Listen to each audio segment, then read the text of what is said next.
ಬೆಳಕು ಆರಿಸುವ ಕರಾಳ ಕಥೆಗಳು, ಮನುಷ್ಯತ್ವ ಮರೆತವರ ರಾಕ್ಷಸಿ ಕೃತ್ಯಗಳು, ನೊಂದು ಬೆಂದವರ ನೋವಿನ ವ್ಯಥೆಗಳು. ಅದುವೇ ಕ್ರೈಮ್ ಡೈರಿ. ನಾನು ಸಂದೇಶ್ ಪೇತ್ರಿ.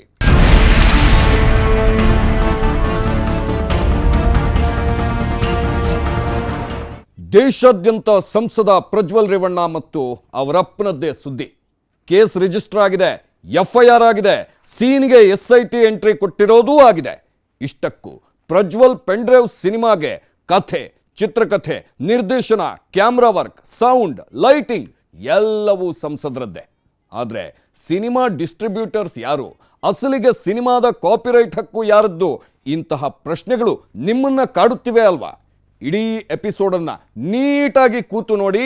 News18 ಕ್ರೈಮ್ ಡೈರಿಯಲ್ಲಿದೆ ನಿಮಗೆ ತಿಳಿಯದ ಎಕ್ಸ್ಕ್ಲೂಸಿವ್ ಡೀಟೇಲ್ಸ್.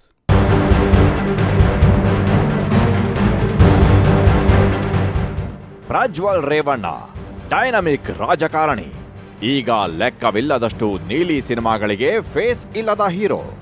ಡೇಟಿಂಗ್, ಶೂಟಿಂಗ್ ಎಲ್ಲವೂ ಇವತ್ತು ನಿನ್ನೆಯದಲ್ಲ. ಭರ್ತಿ 4 ವರ್ಷಗಳಿಂದ ಸಿನಿಮಾ ಶೂಟ್ ಆಗುತ್ತಲೇ ಇದ್ವು.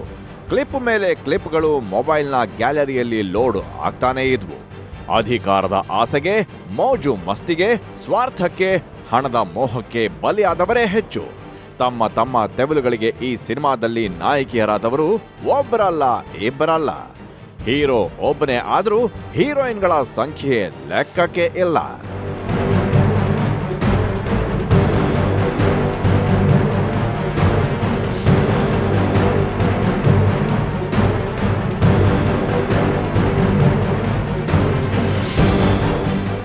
ಹೌದು, ಇದೀಗ ಪ್ರಜ್ವಲ್ ಕ್ಲಿಪ್ಪಿಂಗ್ಸ್ ಹಾಸನ ಲೋಕಸಭಾ ಕ್ಷೇತ್ರವನ್ನು ದಾಟಿ ವಿದೇಶದಲ್ಲೂ ಸೌಂಡ್ ಮಾಡ್ತಾ ಇವೆ. ಪ್ರಜ್ವಲ್ ಫೈಲ್ಸ್ ಸಿನಿಮಾ ಭರ್ಜರಿಯಾಗಿಯೇ ಸಕ್ಸಸ್ ಕಂಡಿದೆ. ಸಿನಿಮಾದಲ್ಲಿ ನಟಿಸಿದ ನಾಯಕಿಯರು ಸಂತ್ರಸ್ತೆಯರು ಅಂತ ಕರೆಸಿಕೊಂಡು ಸೈಲೆಂಟ್ ಆಗಿ ಸೈಡ್ನಲ್ಲಿದ್ದಾರೆ. ಇನ್ನು ಸಿನಿಮಾದ ಹೀರೋ ವಿದೇಶದಲ್ಲಿ ತಣ್ಣಗೆ ಮಲಗಿದ್ದಾನೆ. ಇನ್ನೊಂದು ವಾರ ಬಿಟ್ಟು SIT ತನಿಖೆಗೆ ಕಾಲ್ ಶೀಟ್ ಕೊಡ್ತೀನಿ ಅಂತ ಹೇಳಿದ್ದಾನೆ. ಆದರೆ ಇವೆಲ್ಲವೂ ಬಹಿರಂಗ ವಿಚಾರ. News18 ಬಗೆದು ತಂದಿರೋ ಈ ಸ್ಟೋರಿಯಲ್ಲಿರೋದು ಇನ್ ಡೆಪ್ತ್ ಡೀಟೇಲ್ಸ್.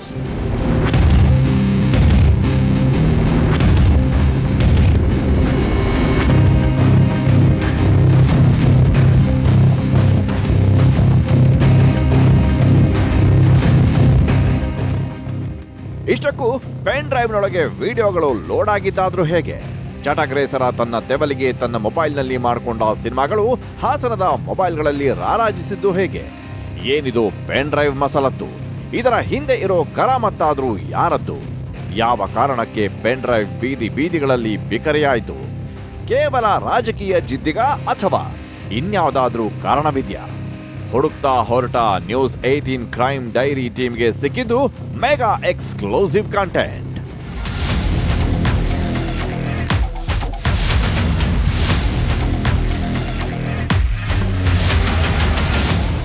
ಮೊದಲಿಗೆ ಎಕ್ಸ್ ಫೈಲ್ ಸಿನಿಮಾಗಳು ಪ್ರಜ್ವಲ್ ಮೊಬೈಲ್ನಲ್ಲಿ ಸೇಫ್ ಆಗಿದ್ವು. ಅದು 2022ನೇ ಇಸವಿ. ಗಲಾಟೆಯೊಂದು ನಡೆದಿತ್ತು. ಈ ವೇಳೆ ಮೊಬೈಲ್ ಕಾಣೆಯಾಗಿತ್ತು. ಈ ಬಗ್ಗೆ ಸುದ್ದಿಯೂ ಆಗಿತ್ತು. ಇದೇ ವೇಳೆ ಕಾರು ಚಾಲಕನಾಗಿದ್ದವನು ಈ ಕಾರ್ತಿಕ್ ಗೌಡ. ಕಳೆದು ಹೋಗಿದ್ದ ಮೊಬೈಲ್ ಕಾರ್ತಿಕ್ ಕೈಗೆ ಸಿಕ್ಕಿತ್ತು. ಕೆಲವೇ ಗಂಟೆಗಳಲ್ಲಿ ಮೊಬೈಲ್ನಲ್ಲಿದ್ದ ಡೇಟಾ ಲ್ಯಾಪ್ಟಾಪ್ ಒಂದಕ್ಕೆ ಕಂಪ್ಲೀಟ್ ಆಗಿ ಕಾಪಿ ಆಗಿತ್ತು.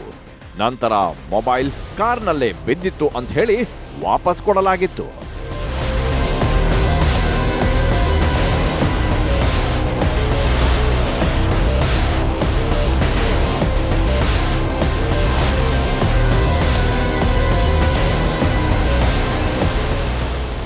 ಇದರ ಬೆನ್ನಲ್ಲೇ ಶುರುವಾಗಿದ್ದು ಬ್ಲ್ಯಾಕ್ ಮೇಲ್. ಎಸ್, ವಿಡಿಯೋಗಳು ನಮಗೆ ಸಿಕ್ಕಿವೆ, ಜಮೀನು ಬೇಕು, ಮನೆ ಬೇಕು ಅಂತ ಬ್ಲ್ಯಾಕ್ ಮೇಲ್ ಮಾಡೋಕೆ ಆರಂಭಿಸಿದ್ರು. ಅದರಂತೆ ನಮ್ಮ ಸಿನಿಮಾ ಹೀರೋ ಕೊಟ್ಟು ಸುಸ್ತಾಗಿ ಹೋಗಿದ್ದ. 2023ನೇ ಇಸವಿಯಲ್ಲಿ ನಿಮಗೆಲ್ಲ ಗೊತ್ತಿರಬೇಕು, ಇದೇ ಪ್ರಜ್ವಲ್ ರೇವಣ್ಣನ ಡ್ರೈವರ್ ಕಾರ್ತಿಕ್ ಮಾಧ್ಯಮದ ಮುಂದೆ ಬಂದಿದ್ದ. ಜಮೀನು ಬರೆಸಿಕೊಳ್ಳೋಕೆ ನನಗೂ ನನ್ನ ಹೆಂಡತಿಗೂ ಪ್ರಜ್ವಲ್ ಕುಟುಂಬ ಟಾರ್ಚರ್ ಕೊಡ್ತಿದೆ ಅಂದಿದ್ದ. ಅಲ್ಲದೆ ನನ್ನ ಪತ್ನಿಗೆ ಈ ಗಲಾಟೆ ವೇಳೆ ಅಬಾರ್ಷನ್ ಆಗಿದೆ ಅಂದಿದ್ದ. ಅಸಲಿಗೆ ಪ್ರಜ್ವಲ್ ರೇವಣ್ಣನನ್ನ ಬ್ಲ್ಯಾಕ್ ಮೇಲ್ ಮಾಡಿ ಕಾಸು ಕೀಳೋಕೆ ಹಾಸನದಲ್ಲಿ ಟೀಮ್ಗಳೇ ರೆಡಿಯಾಗಿದ್ವು. ಬೇಸತ್ತ ಪ್ರಜ್ವಲ್ ಕಾರ್ತಿಕ್ ವಿರುದ್ಧ ತಿರುಗಿ ಬಿದ್ದಿದ್ದ. ಫೋಟೋಸು ವಿಡಿಯೋಸು ಎರಡೂ ನನ್ನ ಕೈಲಿ ಕೊಡು, ನಾನು ಅದಕ್ಕೆ ಜಡ್ಜ್ ಮುಂದೆ ಸಬ್ಮಿಟ್ ಮಾಡ್ತೀನಿ. ನಾನು ಯಾರಿಗೆ ಅದು ತೋರ್ಸೋದಾಗ ಇನ್ನೊಂದ್ರಲ್ಲಿ ಏನು ಮಾಡಲ್ಲ. ಜಡ್ಜ್ ಮುಂದೆ ಕೊಟ್ಟರೆ ನಿನಗೆ ಸ್ಟೇ ವೇಕೆಟ್ ಮಾಡೋದಕ್ಕೆ ನಿನ್ಗೆ ಏನು ಕಾನೂನು ರೀತಿ ತುಡುಕಾಗ್ದಾರಂಗೆ ನಾನು ನೋಡ್ಕೊಳ್ತೀನಿ ಅಂತೇಳಿ ಇದೇ BJP ಅಭ್ಯರ್ಥಿ ದೇವರಾಜೇಗೌಡ ಅವರು ಹೇಳಿರ್ತಾರೆ ನನಗೆ. ಅವ್ರು ನಂಬಿ ನಾನೇನು ಮಾಡ್ತೀನಿ, ನನ್ನ ಹತ್ರ ಇದ್ದಂಥ ಒಂದು ಕಾಪಿನ ಅವ್ರಿಗೆ ಕೊಡ್ತೀನಿ. ಅವ್ರು ಅದನ್ನು ಯೂಸ್ ಮಾಡ್ಕೊಂಡು ಅವ್ರು ಸ್ವಾರ್ಥಕ್ಕೆ ಯೂಸ್ ಮಾಡ್ಕೊಂಡ್ರು ಏನಕ್ಕೆ ಯೂಸ್ ಮಾಡ್ಕೊಂಡು ನನಗಂತೂ ಗೊತ್ತಿಲ್ಲ. ಕೊಟ್ಬಿಟ್ಟು ನಾನು ವಕಾಲತಿಗೆಲ್ಲ ಸೈನ್ ಮಾಡಿಬಿಟ್ಟು ಕೇಸನ್ನ ಮೂವ್ ಮಾಡಿ ಅಂತ ಹೇಳ್ಬಿಟ್ಟು ಬರ್ತೀನಿ. ಅವ್ರೇನು ಮಾಡ್ತಾರೆ, ಕೇಸ್ನೇ ಮೂವ್ ಮಾಡಿರೋದಿಲ್ಲ, ಹಂಗೆ ಇರುತ್ತೆ. ಇನ್ನೊಂದು ತಿಂಗಳಾದ್ಮೇಲೆ ನಾನು ಮತ್ತೆ ಹೋಗಿ ಕೇಳ್ತೀನಿ, ಏನಾಯ್ತಣ್ಣ ಇದು ಕೇಸು ಅಂತ ಹೇಳ್ಬಿಟ್ಟು ಕೇಳ್ತೀನಿ. ಅದಕ್ಕೆ ಅವರಿದ್ದರು ಇಲ್ಲ ಇದು ಸದ್ಯಕ್ಕೆ ಹೀಗೆ ಮಾಡೋಕ್ಕಾಗಲ್ಲ, ಮುಂದೆ ನೆಕ್ಸ್ಟ್ ಸ್ಟೆಪ್ ನೋಡೋಣ, ಇರು ಒಂದು ಸ್ವಲ್ಪ ದಿವಸ ವೆಯ್ಟ್ ಮಾಡೋಣ ಅಂತ ಹೇಳ್ಬಿಟ್ಟು ಹೇಳ್ತಾರೆ. ಅಂತ ಹೇಳಿದ್ಮೇಲೆ ನಾನು ಹಂಗೆ ಸರಿ ಅಂತ ಸುಮ್ಮನೆ ಹಾಕ್ತೀನಿ. ನಾನು ಮತ್ತೇನು ಇದು ಮಾಡೋಕ್ಕೆ ಹೋಗಲ್ಲ ಅವ್ರ ಹತ್ರ. ಮತ್ತೆ ನಾನು ಅವ್ರ ಹತ್ರ ಏನು ಕಾಪಿ ಕೊಟ್ಟಿರ್ತೀನಿ ಅದು ಆ ಕಾಪಿ ಅವರೇ ಇಟ್ಕೊಂತಾರೆ. ಮತ್ತೆ ಕೇಳ್ತೀನಿ ನಾನು, ಇಲ್ಲ ಇದು ಕೋರ್ಟಿಗೆ ಸಬ್ಮಿಟ್ ಮಾಡಬೇಕು, ನನ್ನ ಹತ್ರ ಇರಲಿ ಬಿಡು ಅಂತ ಹೇಳ್ತಾರೆ. ತನ್ನ ವಿಡಿಯೋಗಳು ಲೀಕ್ ಆಗೋ ಸಾಧ್ಯತೆ ಇದೆ ಅನ್ನೋದು ಗೊತ್ತಾಗುತ್ತಲೇ ಪ್ರಜ್ವಲ್ ರೇವಣ್ಣ ತನ್ನ ಹೆಸರ ಮೇಲೆ ಯಾವುದೇ ಖಾಸಗಿ ವಿಡಿಯೋಗಳು ಪ್ರಸಾರ ಮಾಡಬಾರದು ಅಂತ ಹೇಳಿ ಎಲ್ಲ ವಾಹಿನಿಗಳು, ಪತ್ರಿಕೆಗಳು ಸೇರಿದಂತೆ ಸುಮಾರು 130 ಜನರ ಹೆಸರನ್ನ ನಮೂದಿಸಿ ಸ್ಟೇ ತಂದಿದ್ರು.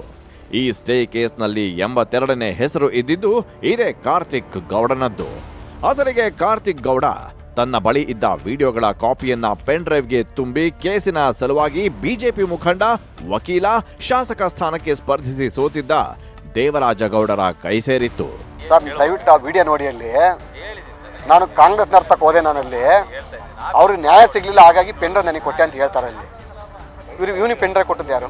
ಎಲ್ಲಿಂದ ಬಂದು ಪೆನ್ ಡ್ರೈವ್ ಇದು? ಕಾಂಗ್ರೆಸ್ ನರ್ತಕ್ಕೆ ಹೋಗಿ ಅವ್ರೇನು ನ್ಯಾಯ ಕೊಡಲಿಲ್ಲ ಅಂತ ಬಂದವ್ರೆ ಅಂತ ಅಂದರೆ ಫಸ್ಟ್ ಕಾಂಗ್ರೆಸ್ ಅಪ್ರೋಚ್ ಆಗಿದ್ದಂತ ಆಯ್ತಲ್ವ, ಸಾಬೀತಾಯ್ತಲ್ವ? ಅಲ್ಲಿ ಕಾಂಗ್ರೆಸ್ ನನಗೆ ಕೊಟ್ಟವ್ರಂತ ಪ್ರೂವ್ ಆಯ್ತಲ್ವ? ಅಲ್ಲಿ ನಾನು ಲಾಯರಾಗಿ ನಂತಕ್ಕೆ ಹೆಂಗೆ ಕೊಟ್ಟವನೇ ಅಂತ ಅಲ್ಲಿ ಇವನು 82ನೇ ರೆಸ್ಪಾಂಡೆಂಟ್ ಇವನು ಆ ಕೇಸಲ್ಲಿ. ಲಾಯರ್ಗೆ ಏನು ಕೊಡ್ಬೇಕು ಅದು ಕೊಟ್ಟವನಲ್ಲಿ. ನಾನು ಏನು ಹೇಳಿದ್ದೀನಿ ಅಲ್ಲಿ, ಅದು ಕೋರ್ಟಿಗೆ ಮಾತ್ರ ಪ್ರೊಡ್ಯೂಸ್ ಮಾಡ್ತೀನಿ ಅಂತ ಹೇಳಿದ್ದೀನಿ. ನಾವೆಲ್ಲೂ ಮಾಡಿಲ್ಲ ಅದರಲ್ಲಿ. ಸೊ ಈ ವಿಡಿಯೋ ಹೆಂಗೆ ಲೀಕ್ ಆಯ್ತಲ್ಲಿ? ಈ ಚುನಾವಣೆಯನ್ನು MP ಕ್ಯಾಂಡಿಡೇಟ್ಗೆ ನಮ್ಮ BJP-ಅವರ ಕಂಟೆಸ್ಟ್ ಮಾಡಿದ್ರು JDS-ನವರು ಮತ್ತು ಕಾಂಗ್ರೆಸ್ನವರಲ್ಲಿ ಇರೋದು. JDS-ನವರು ವಿಡಿಯೋ ಅದು ಕಾಂಗ್ರೆಸ್ನ ಲಾಭ ಪಡ್ಕೊಳ್ಳೋಕ್ಕೋಸ್ಕರ, ವೋಟ್ ಬ್ಯಾಂಕಿಂಗ್ಗೋಸ್ಕರ ಬಿಡುಗಡೆ ಮಾಡ್ಯವ್ರೆ. ತಪ್ಪೇನಾದ್ರಲ್ಲಿ ಅವರಲ್ಲಿ? ಇನ್ನು ಇದೇ ಕಾರ್ತಿಕ್ ಗೌಡ ವಿಧಾನಸಭೆ ಚುನಾವಣೆ ವೇಳೆ ರೇವಣ್ಣನ ಕುಟುಂಬ ಹಣಿಯೋಕೆ ಬಿಜೆಪಿ ಮುಖಂಡರನ್ನ ಸಂಪರ್ಕಿಸಿದ್ದ. ಅಷ್ಟೇ ಅಲ್ಲ, ಪ್ರಮುಖವಾಗಿ ಹಾಸನ ವಿಧಾನಸಭಾ ಕ್ಷೇತ್ರಕ್ಕೆ ಅಭ್ಯರ್ಥಿಯಾಗಿದ್ದ ಶ್ರೇಯಸ್ ಪಟೇಲ್ ಸಂಪರ್ಕಿಸಿದ್ದ. ಎಲ್ಲರೂ ರಾಮನಗರದ ರೆಸಾರ್ಟ್ ಒಂದರಲ್ಲಿ DK ಸುರೇಶ್ರನ್ನ ಭೇಟಿಯಾಗಿ ವಿಡಿಯೋ ಇರೋದ್ರ ಬಗ್ಗೆ ಹೇಳ್ಕೊಂಡಿದ್ರು. ಅಲ್ಲಿಂದ DK ಶಿವಕುಮಾರ್, ಸಿದ್ದರಾಮಯ್ಯ, ಮಾಜಿ CM ಕುಮಾರಸ್ವಾಮಿ, ಮಾಜಿ ಪ್ರಧಾನಿ ದೇವೇಗೌಡರು ಸೇರಿದಂತೆ ಹಲವು ಫ್ರಂಟ್ ಲೈನ್ ಲೀಡರ್ಸ್ ಭೇಟಿಯಾಗಿ ವಿಡಿಯೋ ಬಗ್ಗೆ ಚರ್ಚೆ ನಡೆಸಿದ್ರು. ಇದೇ ವೇಳೆಗೆ 2024ರ ಲೋಕ ಚುನಾವಣಾ ಘೋಷಣೆಯಾಗಿತ್ತು. ಬಿಜೆಪಿ JDS ಮೈತ್ರಿ ಮಾಡಿಕೊಂಡು ಅಖಾಡಕ್ಕೆ ಇಳಿದಿದ್ವು. ಇತ್ತ ಕುಮಾರಸ್ವಾಮಿ ಮತ್ತು DK ಶಿವಕುಮಾರ್ ಒಕ್ಕಲಿಗ ಅಧಿಪತ್ಯ ಪ್ರತಿಷ್ಠೆಗಾಗಿ ಕಿತ್ತಾಡತೊಡಗಿದ್ರು. ಇದೇ ವೇಳೆ ದೇವೇಗೌಡರು ಸೇರಿದಂತೆ DKಶಿ ಟಾರ್ಗೆಟ್ ಮಾಡಿ ಕುಟುಕಿದ್ರು. ಆಗಲೇ ಒಂದು ಆರ್ಡರ್ ಪಾಸ್ ಆಗಿತ್ತು. ಹಾಸನದ ಬೀದಿಯಲ್ಲಿ ಪೆನ್ ಡ್ರೈವ್ ಶೇರ್ ಆಗಬೇಕು, ಗೌಡರ ಕುಟುಂಬದ ಮಾನ ಬೀದಿಗೆ ಬರಬೇಕು ಅನ್ನೋ ಆದೇಶವದು. ಆ ಆದೇಶದಂತೆಯೇ ಲ್ಯಾಪ್ಟಾಪ್ಗಳಲ್ಲಿರುವ ವಿಡಿಯೋಗಳು ಪೆನ್ ಡ್ರೈವ್ ಸೇರಿದ್ವು. ಹಾಸನದ ಗಲ್ಲಿಯಲ್ಲಿ ವಿಡಿಯೋಗಳು ಸೌಂಡ್ ಮಾಡತೊಡಗಿದ್ವು.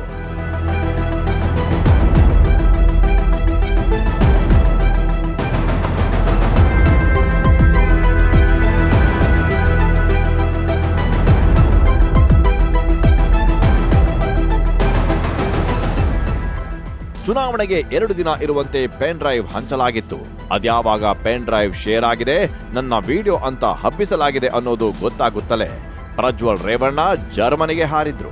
ಇತ್ತ ಪ್ರಕರಣ ವೈರಲ್ ಆಗುತ್ತಲೇ ಎಂಟ್ರಿ ಕೊಟ್ಟ ಮಹಿಳಾ ಆಯೋಗ ಪ್ರಕರಣದ ತನಿಖೆಯನ್ನ SITಗೆ ವಹಿಸುವಂತೆ ಪತ್ರ ಬರೆದಿತ್ತು. ಅದರಂತೆ BK ಸಿಂಗ್ ನೇತೃತ್ವದಲ್ಲಿ 5 ತನಿಖಾ ತಂಡಗಳು ಪ್ರಕರಣದ ಸತ್ಯಾಸತ್ಯತೆಯನ್ನ ಬಯಲಿಗಿಳಿಯೋಕೆ ಕಾರ್ಯಾಚರಣೆಗೆ ಇಳಿದಿದ್ವು. BK ಸಿಂಗ್ ಗೌರಿ ಲಂಕೇಶ್ ಹತ್ಯೆ ಕೇಸಿನ ತನಿಖೆ ನಡೆಸಿದ SIT ಟೀಮ್ನ ಮುಖ್ಯಸ್ಥರಾಗಿದ್ದವರು ಅನುಭವಿ. ಅವರೊಟ್ಟಿಗೆ ಸೀಮಾ ಲಾಟ್ಕರ್ ರಂತಹ 3 SPಗಳು 21 ಮಂದಿ ಖಡಕ್ ಟೀಮ್ ಸಜ್ಜಾಯಿತು.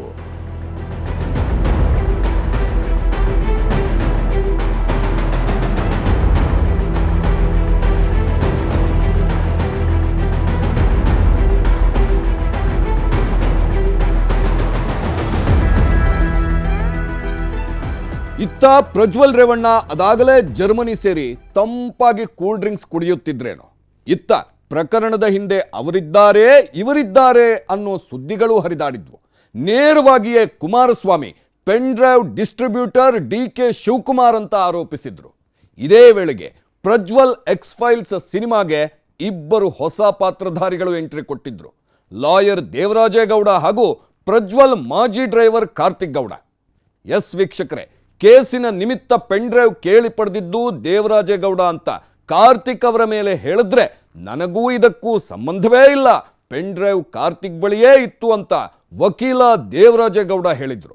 ಅಸಲಿಗೆ ಪೆನ್ ಡ್ರೈವ್ ಬಿಕರಿ ಹಿಂದೆ ಡಿ.ಕೆ. ಶಿವಕುಮಾರ್, ಪ್ರೀತಂ ಗೌಡ, ಬಾರ್ ಶರತ್, ಕಾರ್ತಿಕ್ ಗೌಡ, ನವೀನ್ ಗೌಡ, ದೇವರಾಜೇಗೌಡ ಸೇರಿದಂತೆ ಹಲವರ ಹೆಸರು ಕೇಳಿ ಬಂದಿತ್ತು. ಇದೇ ವೇಳೆ ಹೊಳೆ ನರಸೀಪುರ ಪೊಲೀಸ್ ಠಾಣೆಯಲ್ಲಿ ಪ್ರಜ್ವಲ್ ಮತ್ತು ಆತನ ತಂದೆ ರೇವಣ್ಣನ ವಿರುದ್ಧ ಎಫ್ಐಆರ್ ರಿಜಿಸ್ಟರ್ ಆಗಿತ್ತು. ದೂರುದಾರೆಯಾಗಿದ್ದು ರೇವಣ್ಣ ಮನೆಯ ಕೆಲಸದಾಕೆ. ಆಕೆ ಕೊಟ್ಟ ದೂರಿನನ್ವಯ ಪ್ರಕರಣ ರಿಜಿಸ್ಟರ್ ಮಾಡಿಕೊಂಡು ಎಫ್ಐಆರ್ ಮಾಡಿದ್ರು.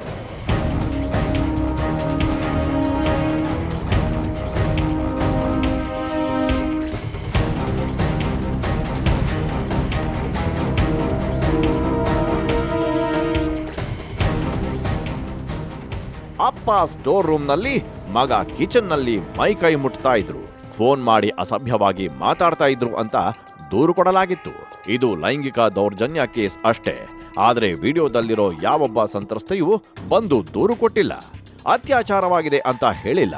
ಬದಲಿಗೆ ತನಿಖಾ ನಿರತ ಎಸ್ಐಟಿ ಟೀಮ್ಗೆ ಈಗ ಬೆದರಿಕೆ ಹಾಕಿದ್ದಾರೆ. ತನಿಖೆ ನೆಪದಲ್ಲಿ ಹಿಂಸೆ ಕೊಟ್ರೆ ಸಾಯ್ತೀವಿ ಅಂತ ಬೆದರಿಕೆ ಹಾಕಿದ್ದಾರೆ. ಇಷ್ಟಕ್ಕೂ ಈ ಕೇಸು ಇತರೆ ರಾಜಕಾರಣಿಗಳ ಸೆಕ್ಸ್ ಹಗರಣದಂತೆ ಹಳ್ಳ ಹಿಡಿಯತ್ತಾ ಅಥವಾ ಆಕ್ಷನ್ ಆಗತ್ತಾ ಅಂತ ನೋಡಿದ್ರೆ ಅಲ್ಲಿ ಕಾಣೋ ಸಾಧ್ಯವೇ ಬೇರೆ.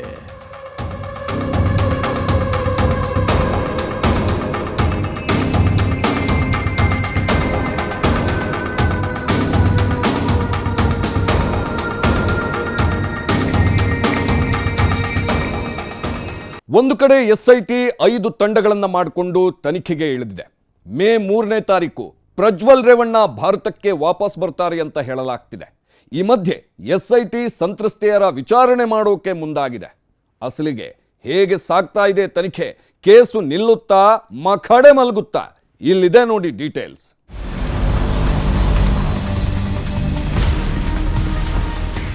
ಒಂದು ಕಡೆ ಪೆನ್ ಡ್ರೈವ್ ವಿಚಾರವಾಗಿ ರಾಜ್ಯ ರಾಜಕೀಯದಲ್ಲಿ ಆರೋಪ ಪ್ರತ್ಯಾರೋಪಗಳು ನಡೀತಾ ಇದ್ರೆ, ಅತ್ತ ಜರ್ಮನಿಯಲ್ಲಿರೋ ಪ್ರಜ್ವಲ್ ಕೇಸಿನಿಂದ ಬಚಾವ್ ಆಗೋಕೆ ಸಂತ್ರಸ್ತೆಯರಿಗೆ ಆಮಿಷ ಒಡ್ಡಿ ತನಿಖೆಗೆ ಸಹಕರಿಸದಂತೆ ಮಾಡೋಕೆ ರೇವಣ್ಣ ಬೆಂಬಲಿತ ಪಡೆಗಳು ಅದಾಗಲೇ ಆಕ್ಟಿವ್ ಆಗಿವೆ. ಇದರ ಮೊದಲ ಇಫೆಕ್ಟ್ ಎಂಬಂತೆ ಎಸ್ಐಟಿ ತನಿಖೆ ಅಂತ ನಮ್ಮನ್ನ ಕಾಡಿದ್ರೆ ಆತ್ಮಹತ್ಯೆ ಮಾಡ್ಕೊಳ್ತೀವಿ ಅಂತ ಮೊದಲ ಅಸ್ತ್ರ ಬಿಟ್ಟಿದ್ದಾರೆ ಕೆಲ ಸಂತ್ರಸ್ತೆಯರು. ಇತ್ತ ತನಿಖಾ ನಿರತ ಎಸ್ಐಟಿ ಮೊದಲ ಸ್ಟೆಪ್ ಎಂಬಂತೆ ಹೊಳೆ ನರಸೀಪುರ ಠಾಣೆಗೆ ಎಫ್ಐಆರ್ನ ತರಿಸಿಕೊಂಡು ಕೇಸನ್ನ ಕೈಗೆತ್ತಿಕೊಂಡಿದೆ. ಇನ್ನು ವಿಡಿಯೋಗಳನ್ನ ಎಫ್ಎಸ್ಎಲ್ಗೆ ಕಳುಹಿಸಿಕೊಡಲಾಗಿದೆ. ರಿಪೋರ್ಟ್ ಬರೋದು ಬಾಕಿ ಇದೆ. ಆದರೆ ವಿಡಿಯೋದಲ್ಲಿರೋದು ಪ್ರಜ್ವಲ್ ರೇವಣ್ಣ ಅಂತ ಸಾಬೀತಾಗಬೇಕು. ಯಾವ ವಿಡಿಯೋದಲ್ಲೂ ಪ್ರಜ್ವಲ್ ಮುಖ ಇಲ್ಲ. ಕಾಣೋದನ್ನೇ ವೈದ್ಯಕೀಯವಾಗಿ ಪರಿಶೀಲನೆ ನಡೆಸಿ ಪ್ರೂವ್ ಮಾಡಬೇಕಾದ ಸವಾಲು ಎಸ್ಐಟಿಗಿದೆ.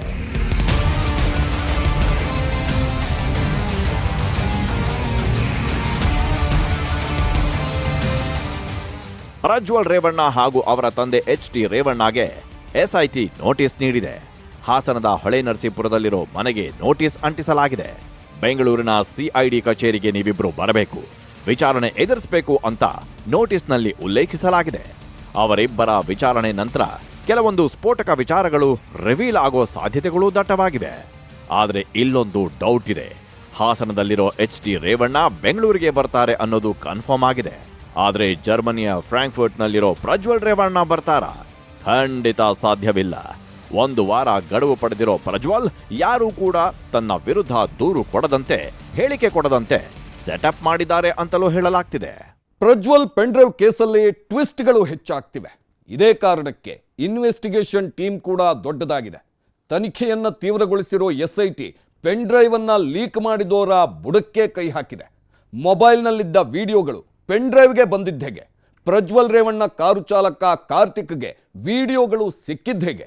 ಕಾರ್ತಿಕ್ನಿಂದ ಯಾರ್ಯಾರಿಗೆ ಪೆನ್ ಡ್ರೈವ್ ಮಾಹಿತಿ ಹೋಗಿತ್ತು? ಪೆನ್ ಡ್ರೈವ್ ಅನ್ನ ಕೊನೆಗೆ ಲೀಕ್ ಮಾಡಿದ್ದು ಯಾರು ಅನ್ನೋ ಎಲ್ಲ ಪ್ರಶ್ನೆಗಳಿಗೆ ಉತ್ತರ ಹುಡುಕೋ ಕೆಲಸವನ್ನ ಎಸ್ಐಟಿ ಮಾಡಿದೆ. ಈ ಮಧ್ಯೆ ವಿಡಿಯೋ ರಿಲೀಸ್ ಮಾಡಿದ್ದು ನಾನಲ್ಲ ಅಂತ ಬಿಜೆಪಿ ಮುಖಂಡ ದೇವರಾಜೇಗೌಡ ಹೇಳ್ತಿದ್ದು SIT ರಿವರ್ಸ್ ಇನ್ವೆಸ್ಟಿಗೇಷನ್ ಶುರು ಮಾಡಿಕೊಂಡಿದೆ. ಇನ್ನು ಕೆಲವೇ ದಿನಗಳಲ್ಲಿ ಇದೆಲ್ಲದಕ್ಕೂ ಉತ್ತರ ಸಿಗೋ ಸಾಧ್ಯತೆ ಇದೆ. ಪೆನ್ ಡ್ರೈವ್ ಕೇಸ್ ಹೊರಗೆ ಬಂದ ಮೇಲೆ ಪ್ರಜ್ವಲ್ ಈ ಬಗ್ಗೆ ಮಾತಾಡಿರಲಿಲ್ಲ. ಎಲೆಕ್ಷನ್ ದಿನ ವೋಟ್ ಹಾಕಿದ್ದ ನಂತರ ಎಲ್ಲೂ ಕಾಣಿಸಿಕೊಂಡಿರಲಿಲ್ಲ. ಕೇಸ್ ತೀವ್ರತೆ ಜಾಸ್ತಿ ಆಗ್ತಾ ಇದ್ದ ಹಾಗೆ ಪ್ರಜ್ವಲ್ ಏನನ್ನೂ ಮಾತನಾಡದೆ ಭಾರತದಿಂದ ಎಸ್ಕೇಪ್ ಆಗಿದ್ದ. ಈಗ ಪ್ರಜ್ವಲ್ ವಾಪಸ್ಸಾಗಿ ಬಾಯ್ ಬಿಟ್ರೆ ಮಾತ್ರ ಪೆನ್ ಡ್ರೈವ್ ಕೇಸಿಗೊಂದು ತಾರ್ಕಿಕ ಅಂತ್ಯ ಸಿಗುತ್ತೆ. ಈ ಬೆನ್ನಲ್ಲೇ ಸುದ್ದಿಯೊಂದು ಓಡಾಡ್ತಿದೆ. ಸದ್ಯ ವಿದೇಶದಲ್ಲಿರೋ ಪ್ರಜ್ವಲ್ ಅಜ್ಞಾತ ಸ್ಥಳದಿಂದಲೇ ಸಾಮಾಜಿಕ ಜಾಲತಾಣ ಎಕ್ಸ್ನಲ್ಲಿ ಪೋಸ್ಟ್ ಮಾಡಿದ್ದಾರೆ. ವಿಚಾರಣೆಗೆ ಬರೋದಕ್ಕೆ ನಾನು ಬೆಂಗಳೂರಿನಲ್ಲಿ ಇಲ್ಲ. ನಾನು ನನ್ನ ವಕೀಲರ ಮೂಲಕ CIDಗೆ ಮನವಿ ಮಾಡಿದ್ದೇನೆ. ಸತ್ಯ ಆದಷ್ಟು ಬೇಗ ಹೊರಬರುತ್ತೆ ಅಂತ ಹೇಳಿಕೊಂಡಿದ್ದಾರೆ. ಈ ಮೂಲಕ ಸದ್ಯಕ್ಕೆ ವಿಚಾರಣೆಗೆ ಬರೋದಕ್ಕೆ ಆಗಲ್ಲ ಅಂತ ಪರೋಕ್ಷವಾಗಿ ಉಲ್ಲೇಖಿಸಿದ್ದಾರೆ. ಪ್ರಜ್ವಲ್ ರೇವಣ್ಣ ಯಾವಾಗ ವಿಚಾರಣೆಗೆ ಬರಬಹುದು ಅನ್ನೋದನ್ನ ಕೂಡ ಅದೇ ಪೋಸ್ಟ್ನಲ್ಲಿ ಹೇಳಿಕೊಂಡಿದ್ದಾರೆ.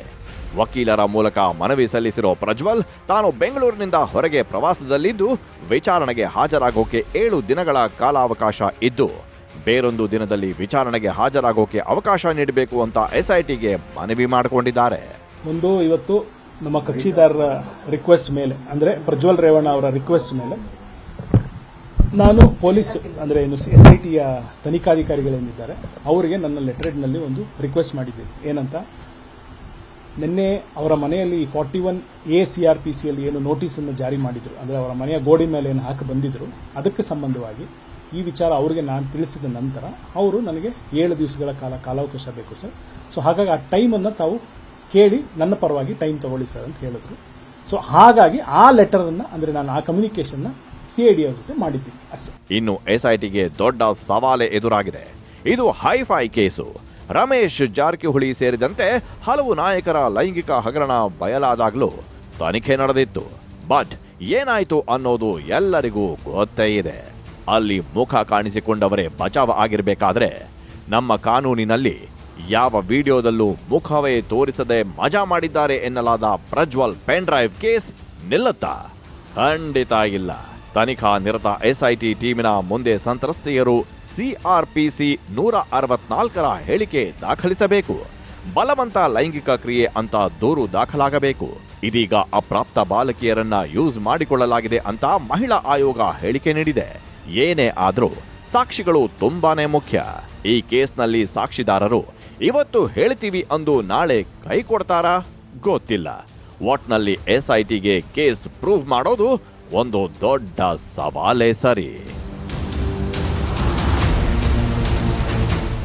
ಇದೀಗ SIT ತನಿಖೆ ನಡೆಯುತ್ತಿದೆ. ಹೇಳುತ್ತಾ ಹೋದ್ರೆ ಪ್ರಜ್ವಲ್ ರೇವಣ್ಣ ಪೆನ್ ಡ್ರೈವ್ ಪ್ರಕರಣ ಬರೀ ಸಿನಿಮಾ ಆಗೋದಿಲ್ಲ. ಇದೊಂದು ಮೆಗಾ ಧಾರಾವಾಹಿ ಇದ್ದಂತೆ. ಮುಂದೇನಾಗುತ್ತೆ ಕಾದು ನೋಡಬೇಕು. ಇದಾಗಿತ್ತು ಇವತ್ತಿನ ಕ್ರೈಮ್ ಡೈರಿ. ಮತ್ತೊಂದು ಕ್ರೈಮ್ ಕಹಾನಿಯೊಂದಿಗೆ ಮುಂದಿನ ಎಪಿಸೋಡ್ನಲ್ಲಿ ಭೇಟಿಯಾಗೋಣ. Until then take care.